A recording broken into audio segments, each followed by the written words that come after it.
And then, of course, what all good teams do when something is working and they go up 10, 75, 65, and it looks like the game's going to be over, they stop doing what they were doing that was working. And then VCU goes on a 10-0 run in about 2.5 minutes, basically. What a game we had in Richmond tonight. New Mexico Lobos pick up an 81-78 win over VCU tonight, getting their first true road win of the season. New Mexico put 3 players in double figures tonight, and 8 different players scored 5 or more. Jake Hall led all scorers tonight with 24 points on 5 of 7 shooting from the 3-point line. And the Lobos got a little bit lucky tonight after giving up 17 offensive rebounds, 10 in the first. By the end of the game, Tenet loses the ball, picks it back up after dribbling it probably off his foot, but got away with the kickball violation, kicks it to Hall, he hits a 3. The Lobos never look back from that point on. And all of that came after the Lobos saw a 75-65 lead evaporate very quickly by VCU.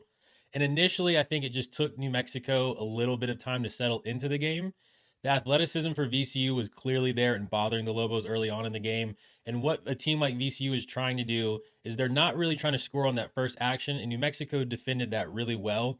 It's the second and third action that got the Lobos into foul trouble and kind of just playing behind and playing catch up most of that first half.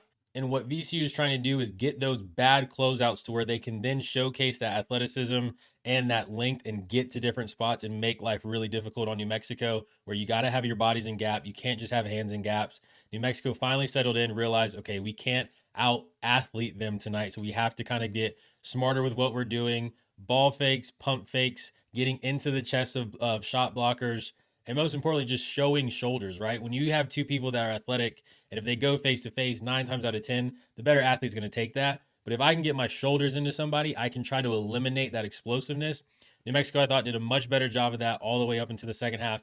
And then, of course, what all good teams do when something is working and they go up 10, 75, 65, and it looks like the game's going to be over, they stop doing what they were doing that was working. And then VCU goes on a 10-0 run in about 2.5 minutes, basically. And then you had a basketball game. But credit to New Mexico. They ended up getting the win, which is all that really matters. And if we want to be nitpicky, there was a couple of things that just weren't great tonight. You saw Jake Hall pick up his fourth foul with about 13 minutes left in the second half. But more importantly, Bullion was left in the game with 2 fouls in the first half. VCU had called a timeout, so there was an opportunity for Olin to sub him out. Doesn't do it. Bullion ends up picking up his third foul with like 5 seconds left to go in the first half. That's a situation that didn't come back to bite New Mexico tonight, but going forward, I'm sure the staff will see that and take care of that adjustment as well.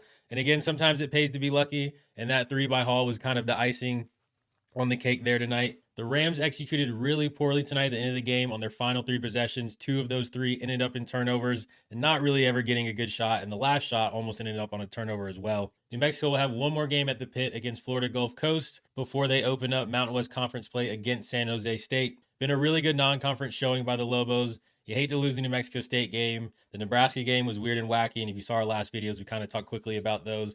But wins over Mississippi State, huge win over Santa Clara, and then tonight beating a team that's a legit contender in the Atlantic 10 in VCU. Really good start for Eric Olin in his first tenure with the Lobos. Like the video, share, subscribe to enter your name in the portal, and we'll see you guys on the next one.